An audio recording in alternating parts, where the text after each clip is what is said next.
So here we are, and I believe week 4. I actually got something done yesterday. Let me show you. Now it is a balmy 39 degrees.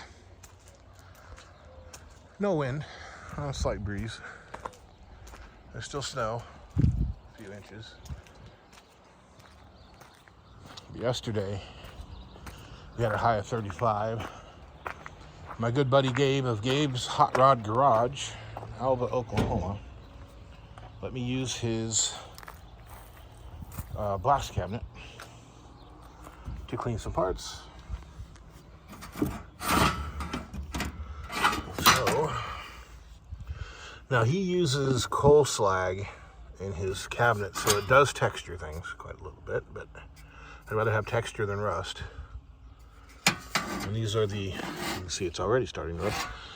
These are the dashboard pieces that goes on top of the dash.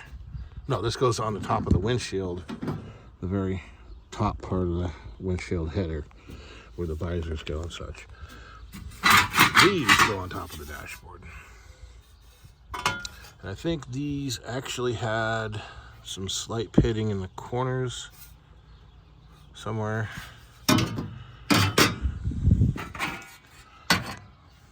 They weren't horrible. I kind of missed a spot there, but that's all right.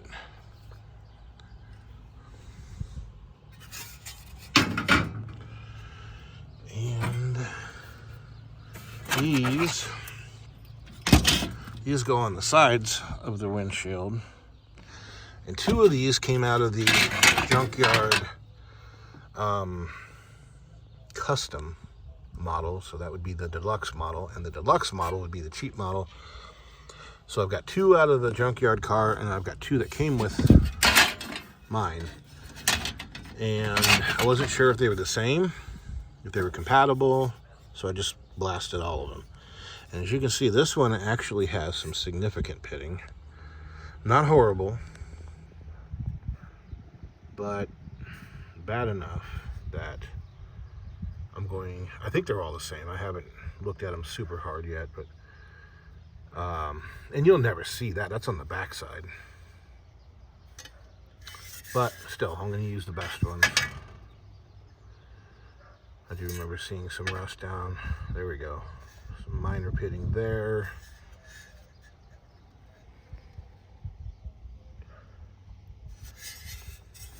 Put that one aside. This one, I think this was one of the original ones from the 62.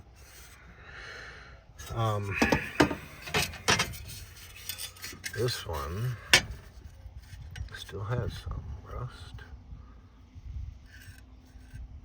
It doesn't look like it's got pitting.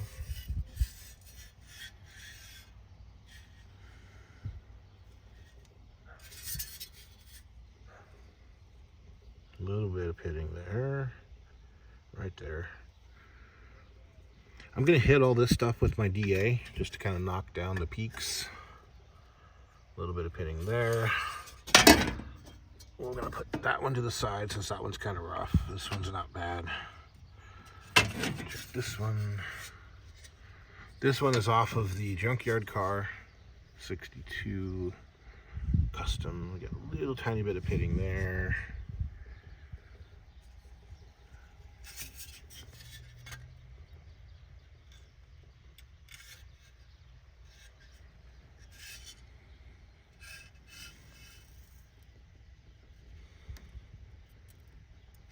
I'm going to call that excellent.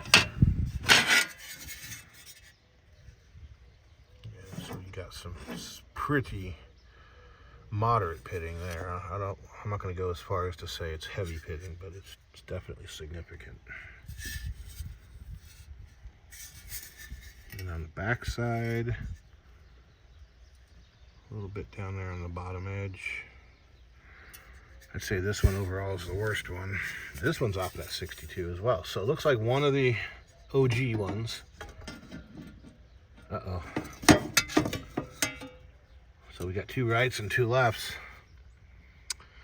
So it looks like because of that heavy pitting, or moderate pitting, I think I'm gonna use this one.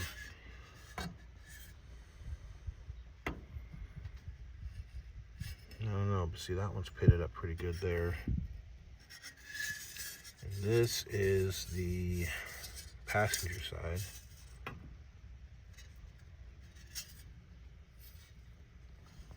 Yeah, you got some pretty good pitting there. So I guess we're gonna just stick with these two. These are all the ones out of the blue car. Okay. Put those over there. And then this. These are really pitted up. These are the tops of the doors. This is where you rest your elbow when you're driving. Oh God, my back. So, yeah, it's pretty rough. And realistically, these ones should get epoxy primered.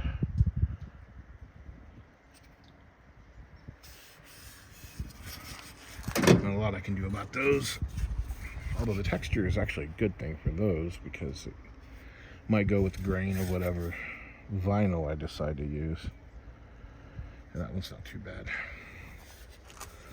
And then I went ahead, I had these 3 control arms for the Cricut.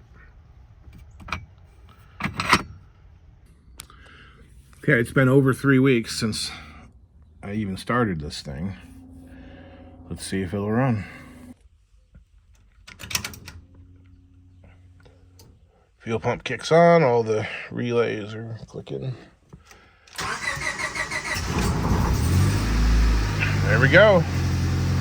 Blown head gasket and all. So, there's a whole bunch of stuff I need to do. I just don't know where to start. I need to weld that piece in. I'm gonna back this out quick before Christy gets home. Drag the welder out and weld her up. Okay, got some welding done. It's not pretty, but it's strong enough. I mean, considering that the original stuff was just a sheet metal folded over, this angle iron, as thin as it is a hell of a lot stronger than that. As you can see, I can't even move it, where before you could move it up and down easily. I'm gonna go ahead and put the back seat back in and see how well it fits. Ooh, it got cold quick. Okay, I'm gonna call it a night. I got all that welded up. I got it peened over, meaning I just took the hammer and kind of bent it over, and I'll probably just go ahead and hit it with the welder. This side I got it so that the latch will actually catch on it. I just have to figure out hardware and bolts and whatever to attach the little latch there. This side I still can't quite get it to go down enough. I'm not really sure if it's, I do know I need to come in here and kind of clean up this edge here because it's hitting, but I think I need to grab a hold of that somehow and see if I can't pull it out just a little. It's like it almost latches, but not quite. I think it's just because that, that's so far. I need to come over here about 1/8 of an inch, clean it up, and I think it'll probably be okay. Oh, so for tomorrow, I mean, there's so much I could do. I'm lost. I don't know where to start.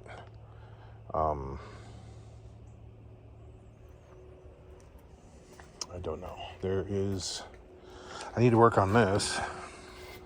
I got to finish getting all that sealer out of there. I need to get the belt sander in here and clean all that up. I do need to DA all those parts I sandblasted. I don't think it's going to rain tonight, so I think I'll just leave them where they're at. What I need to do is get over there and cut that metal in half because I don't need very much. The glass is actually sitting right on the edge of this. I don't think it's enough of an edge to actually glue it, so I only need about a ½ an inch, I believe. I think putting an inch on it will be too much. Where back here, because the gasket was an H gasket, so it had about a ½ inch of rubber in between here and the glass edge all the way around. It needed the full inch. I might even have to, I'm probably gonna have to do the corners, but the windshield doesn't need that. So I have to take that strip and cut it in half, but I'll probably wait on that because the strip is, you know, it's all underneath the snow. I do need very soon to chop this up and chop up the Valiant chassis and get them on that trailer along with the stove and out of here. That'll be the extent of my scrap metal haul, I think. Yeah, I'm gonna go park this thing. So I'm back. It's Wednesday night. Yeah, last night, Tuesday, I spent a few hours excruciatingly blasting all those parts. Standing like that just kills me, but yeah. So I've been lacking content because it's been, you know, the weather's just been hell out here. You know, you might hit 30 something, 30, 20 something usually for a high. And then the wind chill's been way down, single digits, negative digits. Like my hands are frozen solid right now. And it's not really that cold. I mean, the wind's not blowing. It's all part of whatever this thing is going on with my body, but I don't know. But, you know, trying to come out here when it's that cold, there's no heat in here. This is an old carport that's been converted to kind of a garage. It's not insulated. There's no room to work in here because it's just so narrow. Maybe I could work on the Bug if that's all that was in here, but working on this Rambler in here is tough. So trying to get something done has been rough. And then the snowfall, like this last snowstorm we had, almost a foot, which doesn't sound like much, but when it's piled up in front of the door, you know, can't really back this thing in and out. I didn't really want to either. I don't want to expose these welds to water. I mean, it's bad enough they're exposed to whatever humidity, but so far nothing's rusting. The other part of the problem is I've gotten trolls before, and I deal with assholes on a daily basis, you know. People, oops, almost dropped. Anyway, you know, people, trolls, people just trying to, I guess, feel better about themselves by dragging you down. And so, you know, so I've gotten a couple on this project, and none of them ever really bother me, because it's like, whatever, I'm building this for me. But one guy did actually kind of get to me, and the bigger problem was, I know the guy. Years ago, I had long conversations with him, and periodically I'd had long conversations with him. He's something of a god in the Rambler community, and, you know, he basically called this project a hack job, a low-budget hack job, I believe was his exact terminology. And it's definitely low budget. And there's probably a few things that I've done here that could be considered hacks. But, you know, to me, a hack would just throw things together and kind of make them work. And I think I've done more than that. Like, you know, again, I've agonized over this HVAC control, you know, control unit for months. You know, hacks don't do that. Hack would have hacked a hole in the dashboard and made the Civic stuff work and not cared about what it looked like. You know, it took all the wind out of my sails, and I kind of just had the feeling that I didn't even want to do this anymore. And that's not what stopped me. I mean, I'm sure it's probably taken a little bit of my motivation away, but it generally has been the weather. Tomorrow was supposed to be,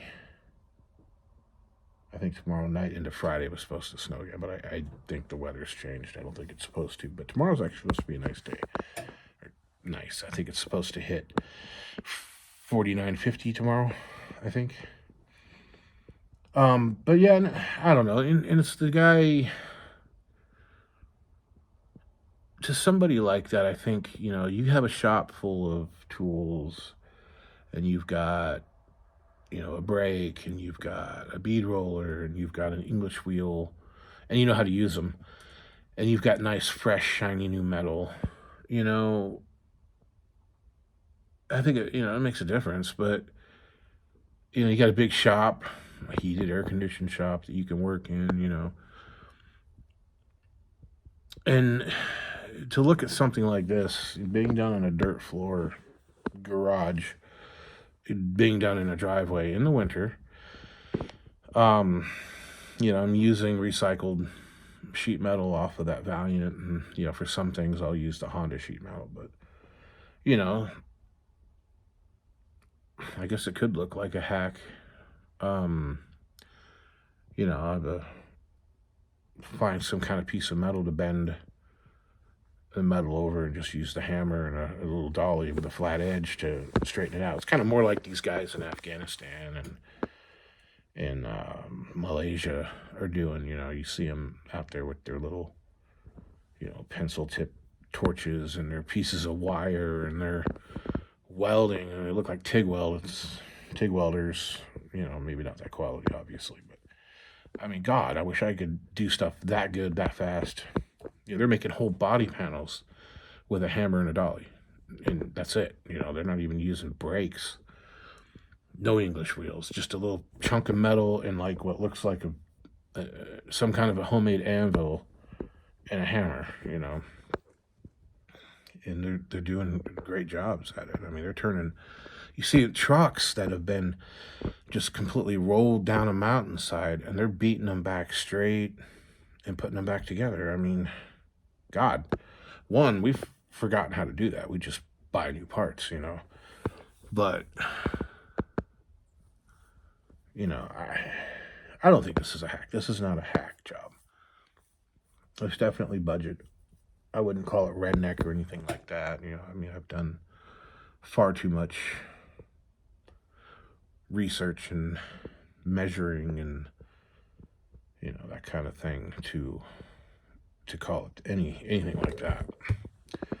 You know, the wiper motor, for instance, you can buy a conversion wiper motor to go from vacuum to electric, and the wipers will work the same way. You'll end up with a knob on the dashboard, and I think you can buy units that will have intermittent function. You just wire up and you go. So the downside of that is, one, they're $200-300, $400 for some super deluxe version that probably has intermittent. And then, like I said, you end up with a knob. Well, the problem with that is this. I'm using all this Honda stuff. I've got the Honda controls here. You know, Honda steering column, Honda turn signal, Honda headlight switch, all this stuff. And I can't really get away from it. I have to use it. So if I were to go that route, and I'd spend $300 on this conversion kit, and I'd wire up this little knob in the dashboard, well, then I'd have to get rid of this. Now, what happens when that motor burns out? The motor burns out, you got to buy another unit. There's another $300 down the tubes. And chances are, I doubt they're that great a quality. And I have everything here. So what am I going to do? Well, I'm going to make something work. I've already got it all planned out. I've got it up in my head. There's some of the geometry that, frankly, is beyond my skill set, abilities. But I can eyeball it, and I think I can make it work. Hacks don't do that. I think a hack would probably just run it without wipers. Or maybe keep the vacuum. I don't know. You know, I guess if I had all this money, I'd just buy stuff and not care about You know, it'd be going a lot faster. I just put the wiper unit in, boom, we're done, you know. Instead of having to figure something out. I mean, this way, if the wiper motor burns out, I just go buy another Honda wiper motor. It's right there. And the linkages, you know, half of it, part of it would be Honda and the rest of it would all be Rambler. And all this stuff's tight. It's got bronze bushings in it, so they're not going to fail. The Honda one might fail, and that could be a problem, but if it did, I'd just rig up something else. I mean, there's always a Heim joint or something that you can use, a little ball joint or something. It doesn't matter. But anyway, dashboard's over at my friend Gabe's Hot Rod Garage. It's going to get blasted next time he is blasting, and then I can do the body work and all that kind of stuff. Yeah, I got so much to do tomorrow. I need to get on this windshield frame. I need to get on the front end. I need to get on working on the core support. I went ahead and made a decision to raise the radiator and the condenser a little bit so I can cut the bottom of it off and it won't interfere with the lower valance, hopefully. We'll see. Anyway, that's it for tonight. I'm going in. It's cold and I'm sore. So tomorrow, hopefully, we'll get in a good day and move this further along. Here we are again. It's Thursday. I got work tomorrow. Unfortunately, Christy and Luke have brought me home a nasty little something or other. They're sick. I'm sick. Hopefully it'll go away pretty quick, but I don't believe I'm incapacitated. It might just slow me down a bit. So I got stuff I can do. And if I feel too miserable, I'll just pull it back in there and I'll sit in here and I'll make all the little pieces I gotta make. All those little pieces.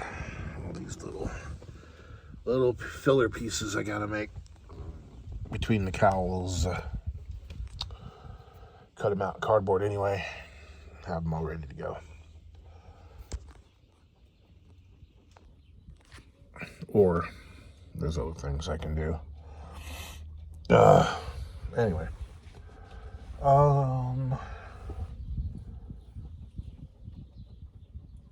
Just where to get started? That's the question. Where to get started? All right, I decided on a project. So here we have,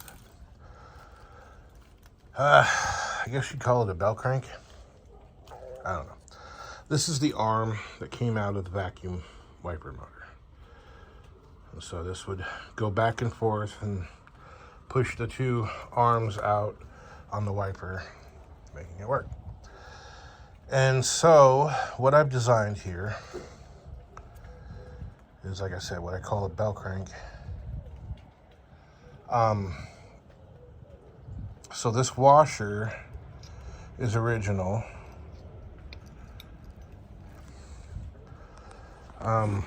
Kind of need two hands for this. I think I just put that on backwards. I did. Okay.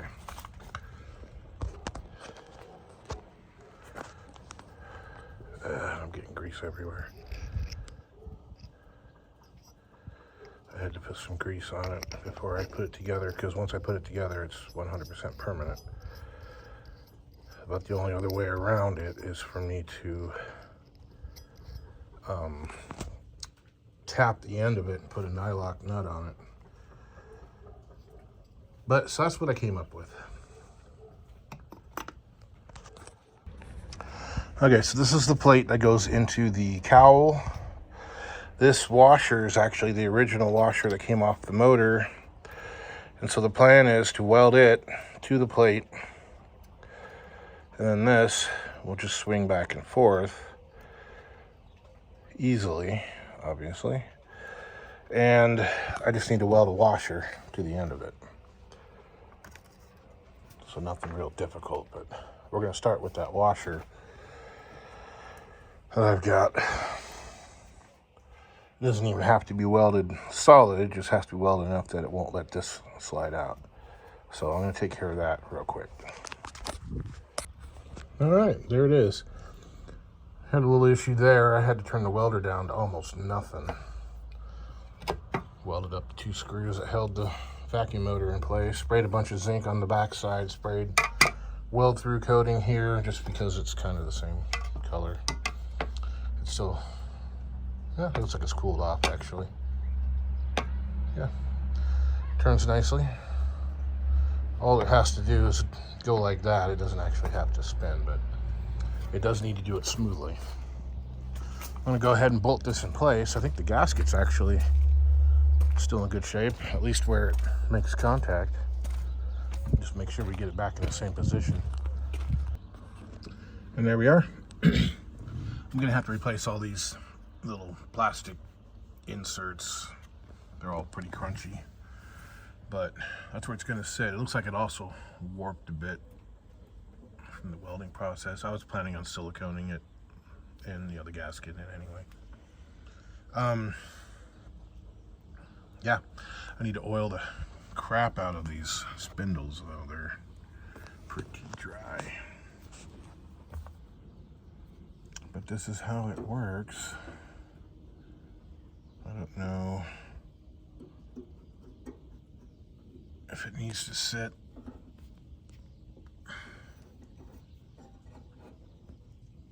Yeah, like I said, they need to be lubed. I think this side's worse than...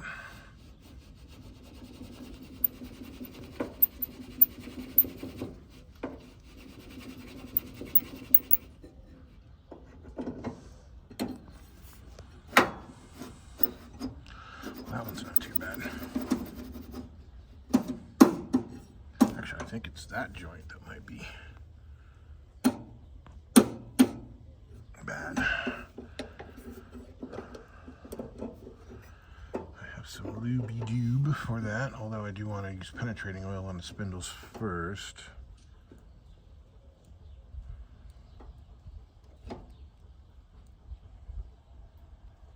So I'm not sure which one goes top and which one goes bottom. I do have a service manual, so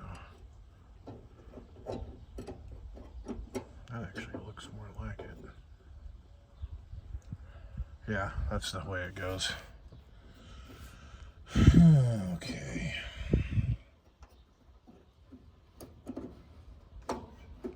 So see, it turns back and forth like that, and it makes these arms turn in opposing directions, which is going to make them go like that, like it did back in the old days.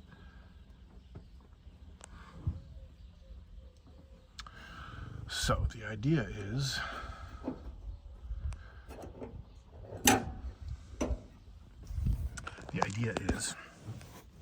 that I need to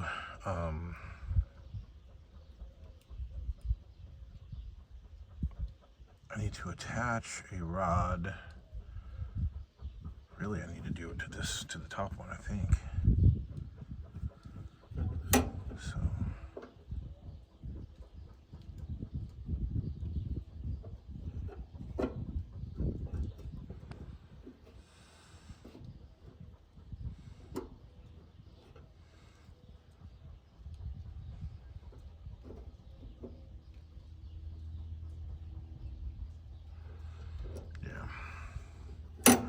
So I need to attach a rod to here. I got to put those bushings back in here. You got this plastic bushing and then it's a bronze bushing. So I'm going to use a, I think, number 10 machine screw to replace this and come out longer. And I use a nylock bolt to kind of set the tension here, you know, with as little drag as possible, but not let it be loose. And then we take the original Honda, just see how big that ball is there, the original Honda push rod, and modify it. You got to figure out where to mount the motor. It really doesn't matter where I mount it as long as it doesn't interfere with these hoses. So this hose goes over here to the corner, and so I think I'm going to route it back behind. I need to get these drain holes taken care of though too, so I can't forget those. I gotta trim that. I'm gonna trim it around like that, And I want to make something come up here. I guess there to there. So the hose will go back behind and then come out over here, but it'll be behind all this. And the motor will be sitting down here somewhere behind the glove box. And then the rod will just come up to there. And hopefully the geometry will be okay. And that should move it. I'm not sure how far I'll have to actually hook it up and then measure how far the rod comes out. And then figure out like how far this needs to move. From the look of it, probably an inch, 2 inches, maybe 2.5 inches. And if we're going to measure from here to here to here to there, we might have 4 inches of, movement there. So I might even have to put the rod down here. I don't know. I might even have to connect the rod to one of these.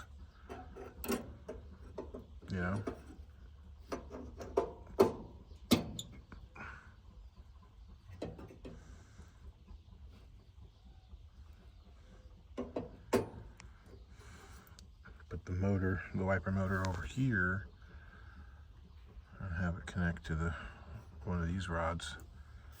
There's a lot of things I can do.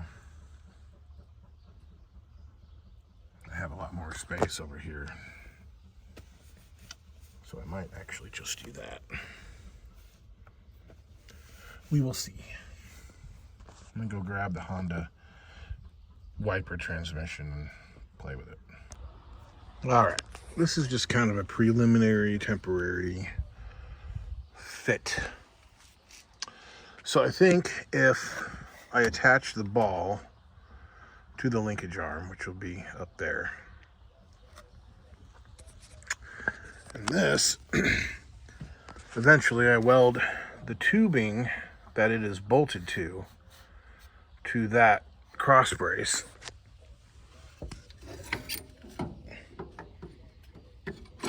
See, we're going to end up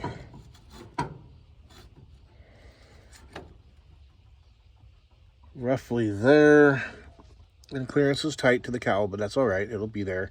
But that gives me enough room over here for the hose, duct hose to pass through. And it also gives me enough room for the drain hose to pass through. And that'll put it right basically where I need it to be. The only clearance issue I have is down here, whether the motor will clear the bottom of the dash or not. If it's visible, it's not ideal, but it's not the end of the world either, so that's fine.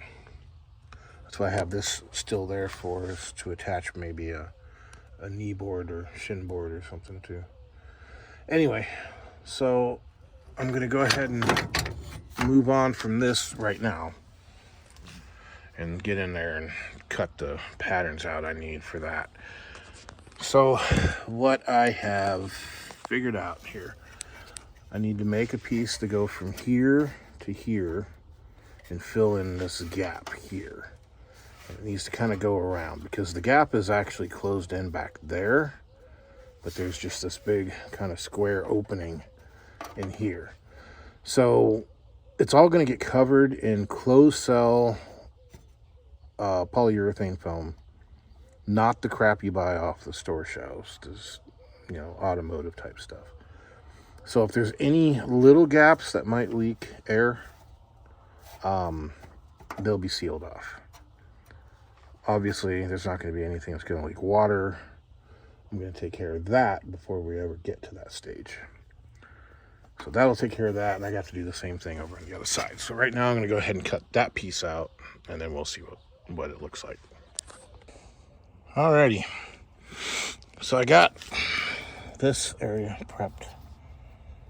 And I got patterns made for the patches. Those two will get taped back taped together, and I'll make just one piece of metal. So this side ought to be pretty easy. I also went through and trimmed that off. I'm going to add a little piece of metal in here to make it a little stronger because it's pretty flimsy. This is where I'm going to need to attach some kind of a cover that goes between the bottom of the dashboard and here, just to kind of hide all this stuff. And so the wiper geometry and measurements and stuff are all on hold. I have a pretty good idea of where it's going to be, but I need to hold off until I get the dashboard in, or get the dashboard back, I should say, and then I can put it in and make sure that it's going to clear everything and that motor's not going to be hanging way out, here and, visible. Even if it is a little visible, I don't care. But again, I'm going to make covers come down to cover all this stuff up, so hopefully the cover will just cover the motor. So I haven't hit that side yet with the belt sander, but it's ready to go. And I think I was going to trim that piece a little bit too, but it might be okay. So a note on my belt sander here. This is just a really cheap electric one, eBay. I think it was like 40 bucks. And these belts, I was buying them really cheap, and the second set that I bought were just junk. I put them in, and 2-3 seconds later they'd break. And so I bit the bullet, and I bought 3M ones from work. And this one's been in there for a while, and you can see there really isn't much left of it, but it's still cutting, and it hasn't broke yet. So I think it was like 36 bucks instead of 10 bucks.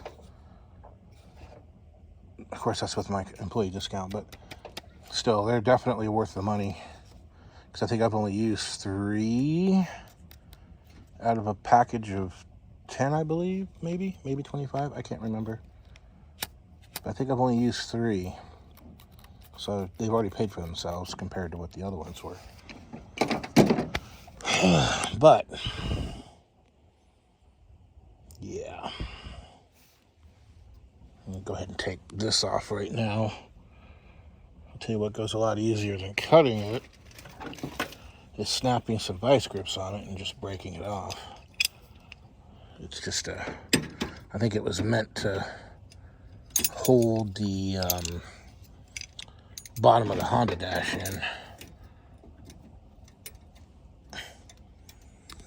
Let's see. Yeah, so when I get the dashboard back, I gotta fit it and make sure that the hoses, I'll probably mark the hoses, make sure that they're all gonna clear everything. That way, I'll know for sure. Okay. Yeah, see, it just breaks right off at the weld. Doesn't leave sharp edges. Or sharp-ish edges. I can hit those with the belt sander anyway. This has to stay. Although, if we get down to ever having to pull the heater box out to put a heater core in it or something, I mean, obviously I have to pull this out, and then it should just pull straight out of there.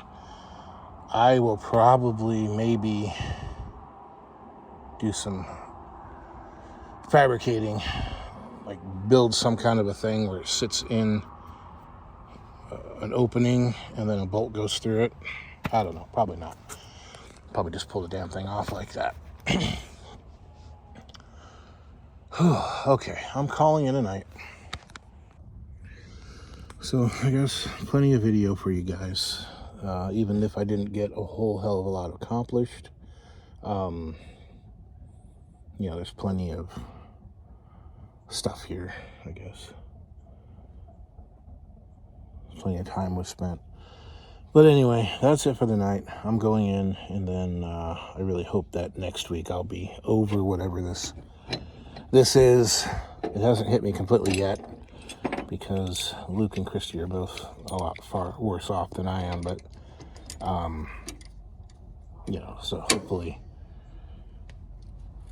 I get over it pretty quick. Alrighty, that's it. You guys have a good night.